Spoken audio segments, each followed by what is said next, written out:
ეს არწივის ბუდეა. ზედაპირზე ეს უბრალოდ ჩვეულებრივი ჩაძირული ორმოა, რომელიც მოღრუბლული მწვანე წყლებითაა სავსე და ხეებშია დამალული. მაგრამ სინამდვილეში ქვემოთ ვრცელდება 300 ფუტის სიღრმის ლაბირინთი წყალქვეშა მღვიმეებისა და გვიმეებისა და გვირაბების, რომლებიც ტყის სიღრმეში იკლაკნება. იგი ითვლება არა მხოლოდ ფლორიდაში ერთ-ერთ ყველაზე საშიშ ადგილად, არამედ მთელ დედამიწაზე ერთ-ერთ ყველაზე საშიშად. ამ ვიდეოში ჩვენ განვიხილავთ აქ მომხდარ ყველაზე შემზარავ შემთხვევებს. მაყურებლისთვის რეკომენდებულია სიფრთხილე. ასე რომ ამბავი ასეა. არწივის ბუდე 1000 წლეულების განმავლობაში აღმოუჩენელი დარჩა, რადგან ამერიკის მკვიდრი ტომები ერიდებოდნენ ამ საშიშ მიწის ჩავარდნას. ფლორიდის ამ რეგიონში ბევრი სხვა ლამაზი ახლომდებარე წყარო არსებობს, როგორიცაა ბიუფორდის წყაროები ან ვიკი-ვაჩი, რომლებიც ბროლის სისუფთავით და მიმზიდველობით გამოირჩევა. მაგრამ არწივის ბუდის წყალი სრულიად საპირისპიროა მიმზიდველობისგან. ის მღრია, ისეთი შთაბეჭდილება რჩება თითქოს ალიგატორებითაა სავსე. იქ უამრავი კოღო და ტკიპაა და არაფერია, რაც მიგანიშნებს, რომ ზედაპირ ქვეშ საოცარი ბუნებრივი სასწაული იმალება. მხოლოდ 1960-იან წლებში მოხდა ისე, რომ მამაცი მღვიმეების მკვინთავი დონ ლედბედერი შემთხვევით გადააწყდა ამ შესასვლელს და გაბედულად გადაეშვა უცნობ მღრიე სიღრმეებში. როგორც ყოველთვის ხდება, ზოგი ადამიანი უბრალოდ ვერ იკავებს თავს და უნდა ნახოს რა იმალება ქვემოთ. მოგვიანებით, როდესაც ტექნოლოგია და აღჭურვილობა განვითარდა, კვლევა გადავიდა იმ პირველ დიდ შესასვლელზე, რომელსაც მთავარ ბალრუმს უწოდებენ. სწორედ მაშინ დაიწყებოდა ფატალური შემთხვევები. მღვიმე რუკაზე 310 ფუტის სიღრმემდეა ასახული.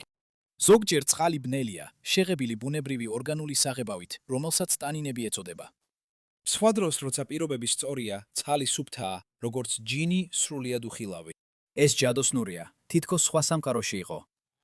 ეს მომხიბლელია, ამაღელვებელი და საშიში. მღვინთავები ეშვებიან მილისებურ საკვამოში, დაახლოებით 40 ფუტით ეშვებიან, სანამ პირველ დიდ დარბაზს, რომელსაც ბალრუმი ეწოდება, მიაღწევენ. ბალრუმი უზარმაზარი მღვიმის მსგავსი ღიობია, რომლის სიგანეც დაახლოებით 100 ფუტია. ამ შესასვლელი ოთახიდან გვირაბები იშლება ზევით და ქვევით დინების მიმართულებით. ქვევით დინების მიმართულებით წასვლა მღვინთავებს ატარებს ნელ-ნელა დაღმავალი გვირაბით 200 ფუტის სიღრმემდე, სანამ იგი ვერტიკალურ ჭაში არ გაიხსნება, რომელიც 290 ფუტამდე ეშვება. 290 ფუტის სიღრმეზე კიდევ ერთი დიდი ოთახებისა და გასასვლელების სერია, რომელიც მღვინთავებს შეუძლიათ გამოიკვლიონ. ერთი ადგილი ცნობილია როგორც ჯონის ჯიბე, რომელიც განსაკუთრებულად ვიწრო და შეზღუდული გვირაბის მონაკვეთია და შეიძლება კლაუსტროფობიის შეგრძნება გამოიწვიოს. სხვა ადგილი, სახელად სკელეტების ოთახი, უმეტესად ჯერ კიდევ რუკაზე არ არის დატანილი და უკიდურესად საშიშია მოშებული ტალახისა და ბასრი ქვების გამო. ექსტრემალური, 300 ფუტიანი სიღრმე და გაუთვალისწინებელი გვირაბები რუკის შედგენასა და ორიენტაციას ნასა და ორიენტაციას უკიდურესად ართულებს. რაც უფრო ღრმად ჩადიან მღვინთავები არწივის ბუდის მღვიმის სისტემაში, მიუხედავად იმისა, რომ მისი კლაუსტროფობიული გვირაბების ლაბირინთი სრულად არ არის რუკაზე დატანილი, მისი რეპუტაცია არ ჩამოუვარდება გემების სამარხებსა და ზვიგენებით სავსე მღვიმეებს მთელ მსოფლიოში. ადამიანები, რომლებიც რეგულარულად ღვინთავენ ამ კარსტულ ძაბრში, მას სახიფათო და რთულ გამოცდილებად მიიჩნევენ, რომელიც შეიძლება შფოთვასა და ძლიერ სტრესს გამოიწვიოს, თუნდაც ყველაზე გამოცდილი მღვინთავებისთვის, ისეთი ფაქტორების გამო, როგორიცაა ტალახი, სიბნელე და უკიდურესი სიღრმე. არწივის ბუდეს არა მხოლოდ ფლორიდაში, არამედ მთელ მსოფლიოში ერთ-ერთ ყველაზე მომაკვდინებელ სამღვინთავო ადგილად მიიჩნევენ. 1991 წელს ღამის კვინთვისას პირველი დოკუმენტირებული ტრაგედია მოხდა. ლარი კოლინსი და მისი 29 წლის ცოლი ტერი ღვინთვას დაახლოებით 23:05 საათზე დაიწყეს. შაბათს საღამოს ისინი წყალქვეშა გვირაბში გადიოდნენ, როდესაც ტერი მოულოდნელად შეუძლოდ გახდა. კოლინსის თქმით, როდესაც ისინი დაახლოებით 250 ფუტის სიღრმეზე გვირაბში გადიოდნენ, მისი ცოლი ფეხზე ეჭიდებოდა, რომ ბნელ და კლაუსტროფობიულ გარემოში არ დაშორებოდნენ ერთმანეთს. როცა უკან მიიხედა ცოლს ცერა და საჩვენებელი თითით, ყველაფერი კარგად დაასნიშანი ანახა, მან კი ფეხზე მოკაჩა, რომ ეცნობებინა, თვითონაც კარგად იყო.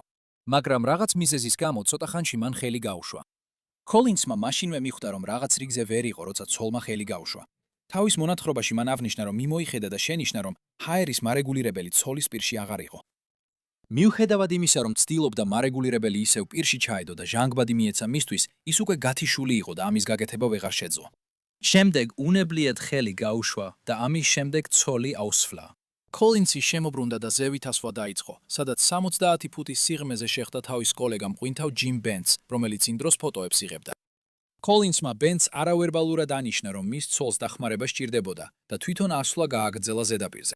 ამასობაში ბენცმა გადაწყვიტა წყალში უფრო ღრმად ჩასულიყო, რათა კოლინსის ცოლი გადაერჩინა. ჯიმ ბენცი, კრისტო რივერში მდებარე ადგილობრივი დაივინგის მაღაზიის მენეჯერი, ცდილობდა მღვიმეებში დაივინგისთვის თავი დაენებებინა და თავიდანვე ეჭვი ეპარებოდა ამ მოგზაურობაში მონაწილეობაზე. საბოლოოდ ბენცმა გადაწყვიტა ეს ყოფილიყო მისი ბოლო წყალქვეშა ექსპედიცია. მისი გეგმა იყო ძალიან ხრმად არ ჩასულიყო. წყალში მხოლოდ ერთი ბალონი წაიღო, ხოლო ორი სხვა ზედაპირზე დატოვა. მაგრამ ბენცი ისეთი ადამიანი იყო, ყველაფერს გააკეთებდა, რომ ვინმეს დახმარებოდა, თუნდაც შესაბამისი ხელსაწყოებისა და აღჭურვილობის გარეშე. ჯიმ ბენცი აღარ დაბრუნებულა თავისი მისიის შემდეგ, როცა ტერი კოლინსის გადასარჩენად წავიდა. მხოლოდ ორშაბათს მათი საბედისწერო ყვინთვის 2 დღის შემდეგ აღმოაჩენდნენ სამძებროები ჯიმის ნეშტს. ღვინთავებმა თავიანთი აღმოჩენა გააკეთეს მღვიმის სისტემაში 250 ფუტის სიღრმეზე, მაშინ როცა ტერი კოლინსის ცხედარი კიდევ 5 ფუტით უფრო ხრმად, ბნელ ჩაძირულ ორმოში იპოვეს. ტერის გადასარჩენად და ზედაპირზე გამოსაყვანად ჯიმმა ამოწურა ჟანგბადი თავის ერთ ბალონში და ტრაგიკულად დაიხრჩო. კითხვები დარჩა იმის შესახებ, თუ რა მოხდა ზუსტად ტერი კოლინსთან. ოფიციალური პირები მიიჩნევენ, რომ ის დაიხრჩო ეგრეთ წოდებული აზოტის ნარკოზის, იგივე სიღრმის ექსტაზის გამო. ეს მდგომარეობა როგორც წესი გავლენას ახდენს მკვინთავებზე, რომლებიც ღრმა წყლებში ყვინთვისას სპეციალური აირის ნარევის ნაცვლად ჩვეულებრივ ჰაერს იყენებენ. აზოტის ნარკოზი ხდება მაშინ, როდესაც აზოტი სისხლში ზედმეტად გროვდება. ეს იწვევს დეზორიენტაციას და არალოგიკურ ქცევას, მაგალითად, სახის ნიღბის მოხსნას ან ჰაერის რეგულატორის მოხსნას, ზუსტად ისე როგორც ტერიმ გააკეთა. სხვა მკვინთავების თქმით, მისის კოლინსმა თავისი მკვინთავობის ექსპედიციის დროს არაკუმშული ჰაერი გამოიყენა. სამწუხაროდ, ეს მხოლოდ დასაწყისი იქნებოდა სიკვდილის შემთხვევებისა არწივის ბუდეში. 29 წლის ბრენდ პოტსი ტალაჰასიდან იყო სერტიფიცირებული მკვინთავობის ინსტრუქტორი, რომელმაც დაასრულა შესავალი კურსი მღვიმეებში მკვინთავობაზე. 1990 წლის აგვისტოში სამაშველო მკვინთავებმა მისი ცხედარი 195 ფუტის სიღრმეზე იპოვეს. მასლის განმავლობაში გათიშვები ჰქონდა, მაგრამ ეს საიდუმლოდ ინახა თავის მკვინთავ პარტნიორებისგან. მეგობრები ფიქრობდნენ, რომ მას ყვინთვისას გონება დაეკარგა, რაც საბოლოოდ მის ტრაგიკულ სიკვდილამდე მიიყვანა. ბუდის საშიში ბუნება და სიკვდილის შემთხვევების სერია, ადგილობრივ ხელისუფლებას აიძულა, რომ 1999 წლიდან 2003 წლამდე იგი მთლიანად დაეხურა საზოგადოებისთვის, მრავალი ფატალური ინციდენტის შემდეგ.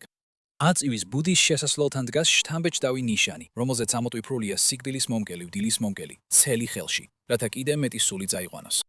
ამ ღვიმეში არაფერია ისეთი, რის გამოც სიკვდილი ღირს, წერია ნიკვდილი ღირს, წერია ნიშნზე.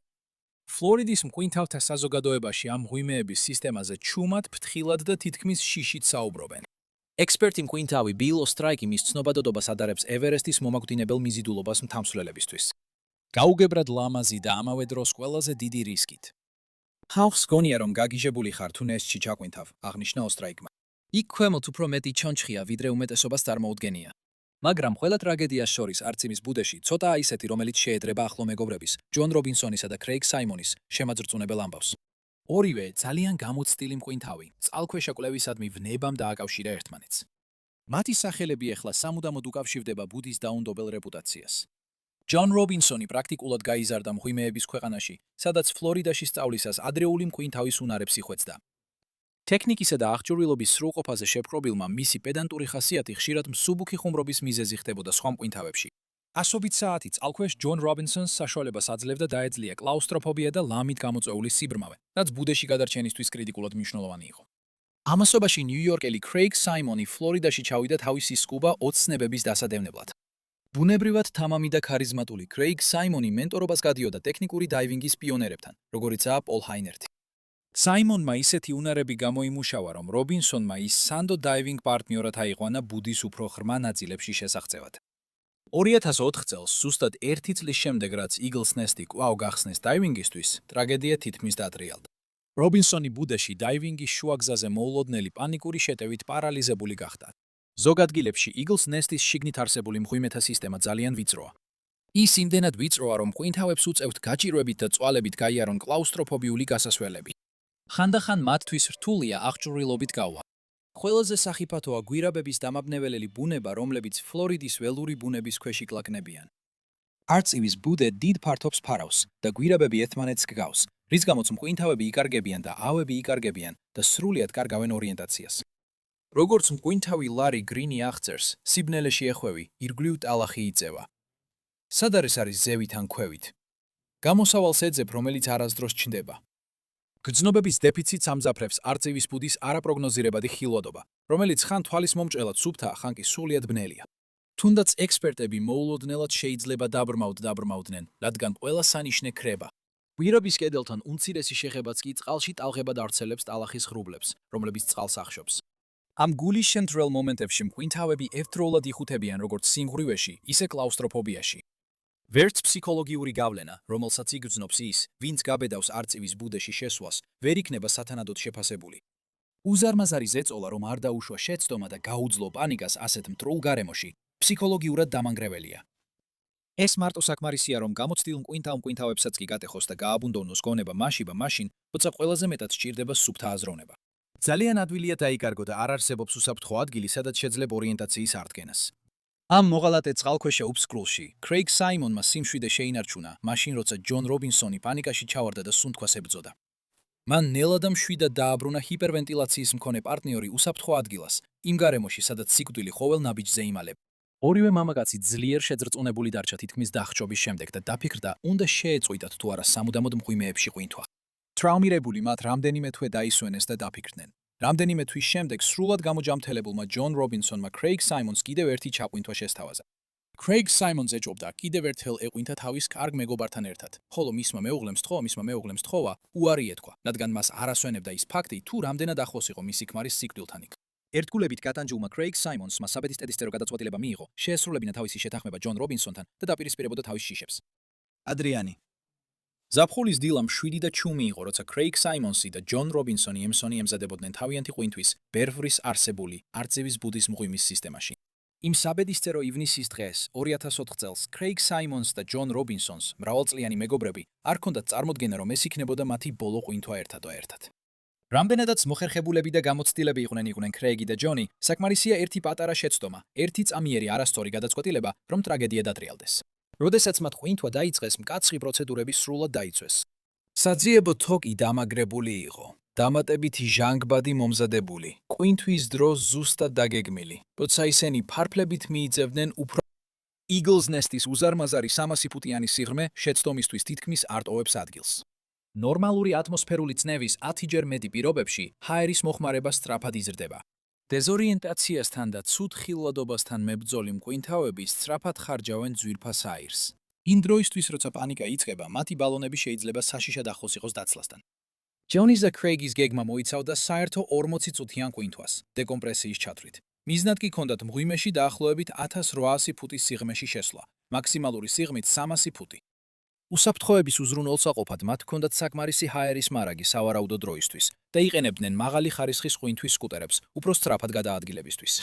წყალქვეშა სკუტერი, რომელსაც ასევე უწოდებენ მღვინთავის პროპულსიულ მოწყობილობას, წყალქვეშა პროპულსიულ მოწყობილობას, სვის სკუტერს ან მოცურავის გადამყვან მოწყობილობას, არის მექანიკურად მოძრავი მოწყობილობა, რომელიც ადამიანებს წყალქვეშ მიათრევს, რათა ცურვის ძალისხმევა შეამციროს.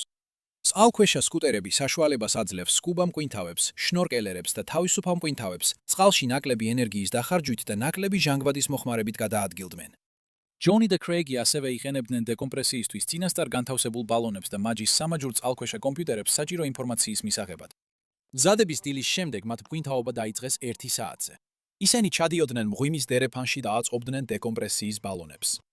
მათ გაიარეს ვიწრო საკვამური და მივიდნენ შესასვლელ ოთახში, დიდ დარბაზში, რომელიც მღვიმის ზევითა და ქვევითა მონაკვეთებს უკავშირდება. მათ გადაწყვიტეს გამოეკულიათ ქვედა დერეფანი. ჩავიდნენ 200 ფუტის სიღრმეზე, შემდეგ კი ჩავიდნენ ჭაში 280 ფუტამდე. მათ დაგეგმეს დრო გაეტარებინათ ამ ოთახების შესწავლაში, სანამ დაბრუნდებოდნენ დეკომპრესიის შესაჩერებლად. საწყისი ჩასვლა იდეალურად წარიმართა, ისეთი უშეცდომო შესვლა, როგორც მან არაერთხელ გაუკეთებია ადრე. თავის ფარების შუქზე კრეიგი და ჯონი ნელ-ნელა ჩადიოდნენ ვიწრო ბუნებრივი საკვამურის შესასვლელიდან და შედიოდნენ დიდ ბალრომის დარბაზში. ისინი სრულად შეთანხმებულად მოქმედებდნენ, კარგად დამუშავებულ მოძრაობებს მარტივად ასრულებდნენ. მათი წყალქვეშა კომპიუტერები ყველა პარამეტრში ნორმალურ მაჩვენებლებს აჩვენებდნენ. ჯერჯერობით ყველაფერი კარგადაა. როდესაც ზედაპირიდან მომავალი მკრთალი სინათლე ზემოდან გაქრა, ცხვილი აგრძელებდა ცურვას, არწივის ბუდის ბნელი გვირაბების ლაბირინთში. 90 წელზე მეტი ამ წყალქვეშა ლაბირინთში ყვინთვის გამოცდილებით, ჯონი მის ყველა მოსახვევსა და შემოbrunებას ზეპირად იცნობდა, ხოლო კრეიგი სრულად ენდობოდა მეგობრის ხელმძღვანელობას, როცა ისინი კიდევ უფრო შიგნით მიიწევდნენ. ოთახები და დერეფნები თვალწინ ირეოდა, სანამ ბოლოს დანიშნულების ადგილას არ მივიდნენ. ჩიხი, რომელსაც შესაფერისად ჯონის ჩიხი ეწოდებოდა. ვიწრო სივრცე თავის რეპუტაციას ამართლებდა, მხოლოდ ორი მყინთავი ეტეოდა შიგნით. მისი მჭიდრო კედლები თითქოს მათ ჟანგბადის ბალონებს აწვებოდა. ეს გამოქვაბულის ყველაზე ვიწრო და უსიამოვნო მონაკვეთი ადრე კრეგისთვის პრობლემურ ადგილად ითვლებოდა. უეცრად ჯონმა შენიშნა, რომ მისი პარტნიორი მათი სამგზის ხაზიდან გადაუხვია და უცნობ ნაბრალში შევიდა. შეიძლება ახტაცებამ გაიტაცა და კრეგმა სამგზის ხაზი გაუშვა, რათა უკეთ შეესწავლა გარემო. მან ფარანი აქეთ-იქით ატრიალა გზის საპოვნელად, მაგრამ მისმა ფარფლებმა ტალახი ააფრიალა, რაც ფარანის შუქს ფარავდა. ფხვიერი ნალექი წყალში გაიფანტა და თვალი აუბნელა. კრეგი ხელებს აკნევდა, სასოწარკვეთილად ცდილობდა ხაზი ეპოვა და უკან გაჰყოლოდა, მაგრამ დასაჭერი არაფერი იყო.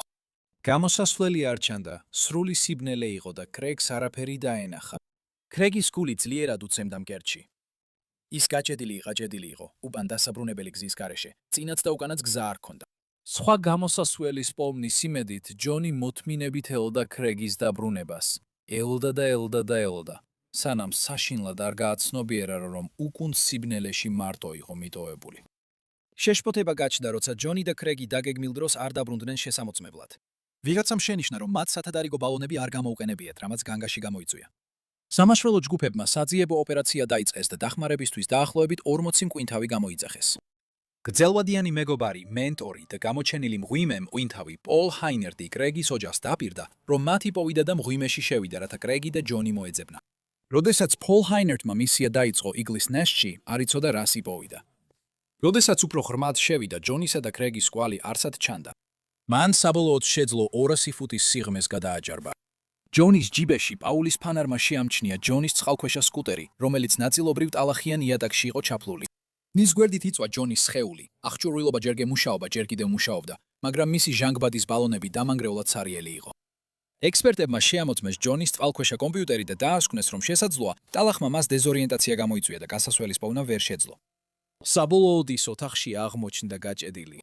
მიუხედავად იმისა, რომ გასვლას ცდილობდა, ჯონმა ეს ვერ შეძლო და ის აღმოაჩინეს პოზიციაში, რომელიც მიუთითებდა, რომ მღვიმიდან გასვლას ცდილობდა. მაშველმა მყინთავებმა საფუძვლიანად მოძებნეს, მაგრამ კრეიგის კვალი ვერ იპოვეს. უცნაური იყო, რომ ორი მეგობარი ერთად არ იყვნენ. მაშველმა მყინთავებმა კრეიგი ვერ იპოვეს, ხოლო ძებნა გადადო ცუდი ამინდის გამო. რაც მეტი დრო გადიოდა, მით უფრო სახიფათო და სარიშკო ხდებოდა სამაშველო ოპერაცია. ერთ-ერთი მაშველი მყინთავი საავადმყოფოში გადაიყვანეს დეკომპრესიის დაავადების გამო, მას შემდეგ რაც მან რამდენჯერმე ჩაყვინთა 300 ფუტის სიღრმეზე და ყველა იმავე დეზორიენტაციის საფრთხის წინა შეიდგა, რომელმაც ტერრი კოლინსი იმსხვერპლა პირველი არწივის ბუდის ტრაგედიაში. ამ სირთულეების მიუხედავად, პაულ ჰაინერდი გადაწყვეტილი ჰქონდა არ დაეთმო კრეგის ძებნა. როცა ჯონის ჯიბეს მიაღწია, მან სხვა გზა აირჩია და საბოლოოდ შენიშნა კრეგის სხეული, რომელიც წყალში ეკიდა და თოქში იყო გახვეული, ნაწილობრივ კი ნამსხვრევებში იყო დაფარული. თუმცა, როდესაც პაულმა კრეგის სკუტერი იპოვა, მან სახელმძღვანელო თოკი ვერ დაინახა, მაგრამ ეს არ ნიშნავს, რომ იქ არ იყო თოკი. პაულმა აღნიშნა, რომ სკუტერის ხონა ადამიანს აძლევს ცდუნებას, სწრაფად შეათვალიეროს რაღაც, თოკის გაშვების გარეშე. თუმცა ეს ზრდის რისკს, რომ ტალახი აიწიოს და ყველაფერი სწრაფად არასწორად წავიდეს. როცა კრეიგმა მიიღო გადაწყვეტილება, გაეშვა სამაგრი თოკი და სკუტერით მცირე ხნით შეესწავლა გვერდითი ნაპრალი, მან გაუცნობიერებლად განსაზღვრა თავისი ბედი. იგლის ნესმა 1991 წლიდან დღემდე 10-ზე მეტი სიცოცხლე შეიწირა. და რაც კიდევ უფრო გასაკვირია, ამ ტრაგედიების უმეტესობა კარგად მომზადებულ და გამოცდილ მყინთავებს შეეხოთ. 2016 წლის 15 ოქტომბერს 53 წლის პატრიკ პიკოკი და 28 წლის ქრის რიტენმეიერი მოემზადნენ იგლის ნესტში ჩასაყვინებლად. მრავალწლიანი მეგობრები და მყინთავი პარტნიორები წყალში შევიდნენ დახურული წრიული რესპირატორებით, დამატებითი ბალონებით და სკუტერებით აღჭურვილებით. მესამე მყინთავი ადგილზე იმყოფებოდა ზედაპირული მხარდაჭერისთვის. პიკოკი და რიტენმეიერი ძალიან გამოცდილი ტექნიკური მყინთავები იყვნენ, სერტიფიცირებულნი მღვიმეებში, ტრიმიქსსა და რესპირატორით ღვინთვაში. მათ არწივის ბუდეში ერთი დღით ადრე უპრობლემოდ და ინციდენტის გარეშე ჩახვინთეს. დახურული წრიული რესპირატორებით, დამატებითი ბალონებითა და სათადარიგო აღჭურვილობით აღჭურვილებმა წვიმა წყალში ჩასვლა 2 საათზე დაიწყო. მესამე მყინთავი ზედაპირზე დარჩა მხარდასაჭერად. წყალში ჩასვლის საწყისი ნაწილი უპრობლემოდ წარიმართა. 43 წუთის შემდეგ რიტენმეიერმა და პიკოკმა მიაღწიეს თავიანთ სამიზნე ადგილს, ვიწრო გვირაბს, რომელსაც გამოცხადების სივრცე ეწოდება. წინა მკვლევრებს ეს ჩიხი ბოლომდე ჯერ არ ჰქონდათ შესწავლილი. აღმოჩენის მღელვარებით მოტივირებულმა გუნდმა ვიწრო გასასვლელში წინ წაიწია, მაგრამ მოულოდნელად კატასტროფა დატრიალდა. ტალახიან გვირაბში გაჭედილმა მყინთავებმა ხილვადობა დაკარგეს და სუნთქვა შეეკრათ სიბნელეში. პანიკაში მყოფებმა სცადეს მეორე შესასვლელიდან შესვლა, მაგრამ კიდევ უფრო მეტად გაეხვინენ მღვიმის თოკებში. 61 წუთისთვის რიტენმეიერმა და პიკოკმა გააცნობიერეს, რომ გაქცევა შეუძლებელი იყო ბელი იყო. მათ ერთი გამართული რიბრიზერი დატოვეს, რაც მიანიშნებდა აპარატურის კრიზისზე. საბოლოოდ მღვინთავები სიბნელეში ერთად დარჩნენ, ვიდრე ცალკე გასვლას ეცდებოდნენ. როდესაც წყვილი მოსალოდნელ დროს ზედაპირზე არ გამოჩნდა, ადგილზე მყოფმა დამხმარე მღვინთავმა Cave Countries Dive Shop-ის მენეჯერს ჯონ ბერნაუს დაახლოებით საღამოს 6 საათზე დაუკავშირდა. ბერნაუმ გააქტიურა ფლორიდის წყალქვეშა მღვიმეების სამაშველო და სამძებრო ჯგუფი და საგანგებო სამძებრო ჯგუფი შეკრიბა. პირველი სამძებრო ჯგუფი Eagles Nest-ში ღამის 11 საათზე შევიდა. მეორე ჯგუფი კი 3:45-ზე შევიდა. როდესაც საწყისი ძებნა უშედეგო აღმოჩნდა. ტრაგიკულად სამაშველო მღვინთავებმა ორივე ცხედარი აღმოაჩინეს მღვიმის სისტემაში, ვიწრო ბარიერის მეორე მხარეს, რომელსაც Revelation Space-ი ეწოდება. როგორც ჩანს, ერთ-ერთი მღვინთავი გაეხლარდა და პირველი დაიღუპა. მეორე კი დაიხრჩო მაშინ, როცა ცდილობდა მეგობარი გაეთავისუფლებინა, ვიდრე მარტო გამოსულიყო. მათი მღვინთავის კომპიუტერებმა დააფიქსირეს გასული დრო, რომელიც სისტემის ლიმიტებს არ ემატებოდა, რაც მიუთითებს ტრაგიკულ და ხანგრძლივ ბრძოლაზე. შემდეგ დღეებში მღვინთავებმა მეთოდურად ამოიტანეს მღვიმიდან დარჩენილი აღჭურვილობა მტკიცებულების სახით. ანალიზმა აჩვენა, რომ უმეტესობა აღჭურვილობებისა იყო უვნებელი და ფუნქციონალური, გარდა ერთი რესპირატორისა, რომელსაც განზავებელი აირის ავზები ცარიელი ჰქონდა. სამაშველო ჯგუფი საბოლოოდ ამოვიდა ზედაპირზე, არ ჰქონდა ზუსტი წარმოდგენა რა მოხდა და ვერ მისცა ნუგეში რიტენმაიერისა და პიკოკის ოჯახებს. მათი ცხედრები აღმოაჩინეს ნიღბებით სახეზე და ავზებით გვერდით. პირდაპირ უსაფრთხოების თოქთან. დღემდე არავინ იცის ზუსტად რა მოხდა მათ ბოლო წუთებში. დიდი მადლობა ყურებისთვის და იმედი მაქვს შემდეგ ვიდეოშიც გნახავთ.